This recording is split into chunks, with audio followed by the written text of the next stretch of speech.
Kok belum tidur? Daripada pikiran kita ngawur, Mending kita baca kitab suci aja yuk. biar iman kita subuh.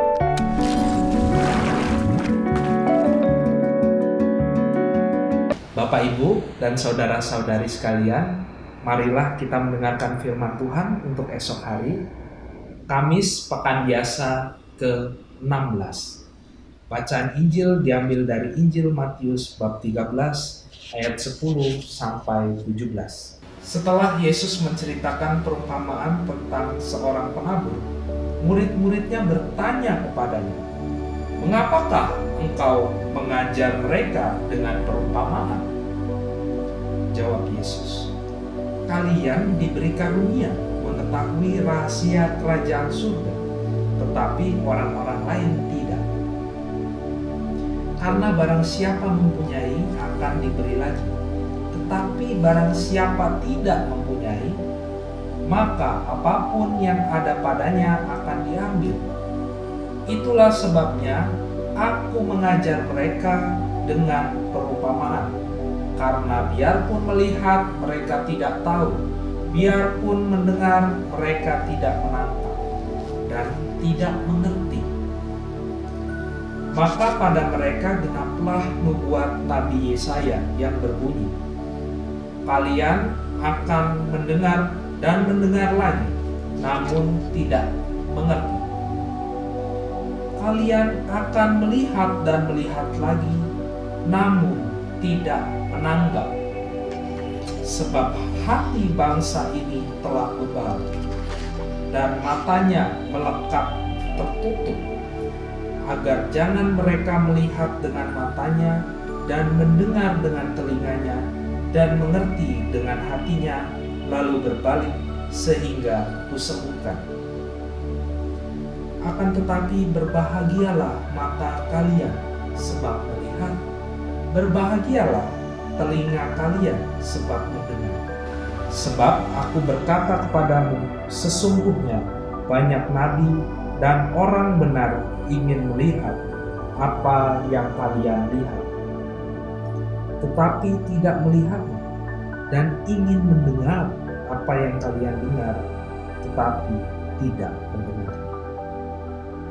Demikianlah Injil Tuhan. Terpujilah Kristus. Wah, bacaan ini nih eksplisit sekali. Mantap. Yesus tuh memberitakan rahasia kerajaan surga sekarang. Iya, betul. Jadi murid-muridnya kan tanya, kenapa Yesus kok ngajar selalu dengan perumpamaan? Iya. Kenapa? Karena ya rahasia kerajaan Allah mungkin hanya bisa dijabarkan dengan perumpamaan. Iya. Dan ini eksplisit. Kenapa hanya murid-muridnya? Sebetulnya kan ada bagusnya gitu. Yesus itu mengajar dengan perumpamaan, apalagi kalau kita perhatikan perumpamaannya diambil dari perumpamaan sehari-hari ya. Gandum, ilalang, macam-macam. Tapi kadang-kadang ada beberapa hal yang ketika dia bicara sama orang banyak yang bukan bagian dari murid-muridnya, itu cuman berhenti di perumpamaan. Ya, misalnya tentang kisah benih yang jatuh di tanah-tanah itu loh, berbagai macam tanah kan, itu cuman stop di perumpamaannya aja, cerita selesai. Lalu ketika Yesus hanya berada bersama dengan murid-muridnya, baru dijelasin apa artinya. Nah, dengan demikian kan sebetulnya kita patut berbangga ya. Kalau kita disebut sebagai murid-murid Tuhan, berarti harusnya kita patut berbangga karena kita punya privilege dibandingkan dengan mereka yang ada di luar lingkaran murid-murid Tuhan. Hanya kepada murid-murid Tuhanlah Yesus itu memberitakan rahasia kerajaan surga. Nah, pada zaman sekarang, murid-murid Tuhan itu siapa?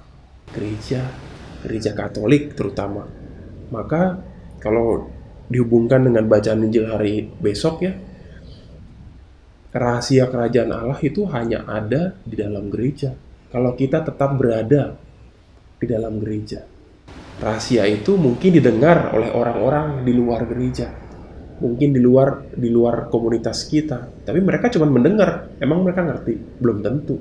Akhirnya apa? Ketika mereka mendengar, mereka berusaha sok ngerti, ya gitu. Coba banyaklah zaman sekarang misalnya Ketika orang, iman orang Katolik nih Allah Tritunggal, wah mulai tuh di luar gereja, padahal bukan orang Katolik, tapi mereka berusaha menjelaskan siapa itu Tritunggal. Waduh, Allahnya tiga lah. ya Allah tiga lah, Bapak, punya anak, punya ibu, bidannya siapa?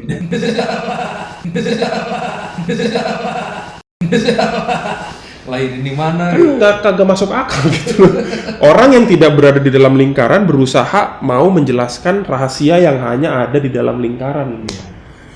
Kan gitu. Terus ngomongin soal ajaran-ajaran iman, padahal dia bukan orang yang memeluk ajaran iman itu. Kan lucu. Maka kalau ada orang yang menganggap dirinya tahu soal rahasia iman gereja Katolik, tetapi dia tidak menjadi bagian dari gereja Katolik, itu seluruh argumennya itu bisa dipertanyakan. Gitu aja udah. Nggak usah percaya dan nggak usah marah juga dan nggak usah sakit hati. Ini orang gila aja sebetulnya. Nice. Jadi Bapak Ibu saudara-saudara yang terkasih, berada di dalam kesatuan gereja Katolik ini pentingnya, bahwa rahasia itu, semua pengajaran iman rahasia, semualah yang Tuhan mau berikan buat kita itu hanya ada di dalam ketika kita berada di dalam gereja Katolik, tidak di luar. Kalau ada orang merasa bahwa dia bisa beragama dengan baik, bisa mengembangkan imannya dengan baik, sementara itu dia memilih untuk tidak bergabung dengan gereja misalnya, atau dia tidak mau datang ke gereja, atau dia tidak mau ikut komunitas apa-apa, dan dia merasa cukup gua sendiri Romo lah, gue bisa kok memahami iman gereja Katolik dengan baik. Tidur aja mending kita dah. Tidur aja dah. Gitu. Jadi jangan sampai kita jatuh pada kesombongan-kesombongan seperti itu gitu. Bahwa kita memang butuh pengungkapan rahasia itu, dan kita butuh juga komunitas, kita butuh juga hadir dalam lingkaran murid-murid Tuhan yang senantiasa terus mencari kehendak Allah, senantiasa terus berusaha mengerti rahasia kerajaan Allah. Ya. Begitu, frater. Jadi nggak usah khawatir kalau ada orang-orang yang tiba-tiba mau melawan iman Anda, mau mencerca iman Anda sebagai orang Katolik, orang-orang yang bukan dari Katolik, nggak usah khawatir ya. Mereka itu nggak ngerti apa-apa sebetulnya. Seperti Yesus bilang, mengatakan ya, bahwa biarpun mereka mendengar, mereka tidak menangkap dan tidak mengerti. Dan seberapa besar pun usaha kita untuk menjelaskan kepada mereka, nggak akan pernah bisa mengerti. Ya, kalian akan mendengar dan mendengar lagi, namun tidak mengerti, melihat dan melihat lagi, namun tidak menangkap. Ya udah begitu situasinya. Jadi kita nggak usah pusing gitu, nggak usah pusing, nggak usah memikirkan. Yang jelas bagi kita tetaplah berada di jalur seperti ini, tetaplah berada di dalam gereja Katolik. Meskipun kita mungkin punya pengalaman kekecewaan di dalam gereja, kita punya pengalaman tersakiti, menjadi pernah pengalaman tidak enak dalam gereja. Ya mungkin atas nama itu ya saya sebagai imam juga mungkin meminta maaf kepada Anda kalau misalnya kami para imam pernah mengecewakan Anda, pernah membuat Anda marah ya, pernah membuat Anda sakit hati. Ya saya minta maaf ya, karena memang kadang-kadang semua hal itu muncul bukan karena imamat kami, tetapi karena kemanusiawian kami yang seringkali juga masih lemah ya, masih keluar tanpa bisa kami kontrol. Tapi ya kami selalu memohon pengampunan atas itu. Jadi saudara-saudara yang terkasih, ya semoga bacaan Injil hari ini bisa membuat kita itu semakin ditegaskan dan diteguhkan bahwa kita diminta untuk tetap senantiasa berada di dalam gereja Katolik. Itulah di mana persekutuan hadir.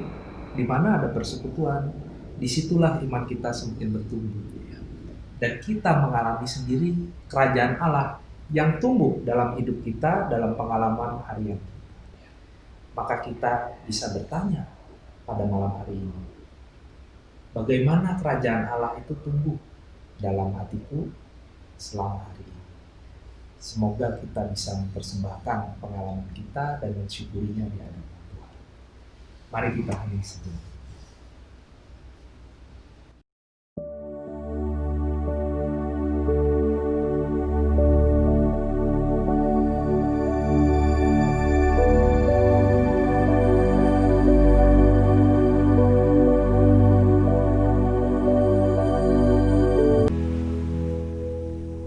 Bapak, Ibu, dan saudara-saudari sekalian, marilah kita berdoa taubat untuk menutup hari kita.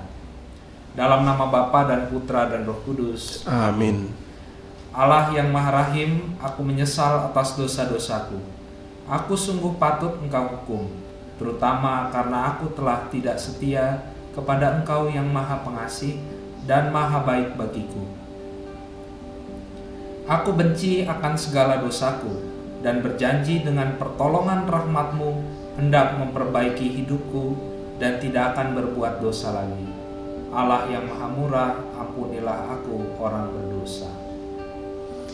Tuhan sertamu, Dan sertamu juga. semoga kita sekalian, istirahat kita pada malam hari ini dilindungi oleh berkat Allah yang Maha Kuasa, Bapa dan Putra dan Roh Kudus. Amin. Selamat istirahat. Selamat tidur.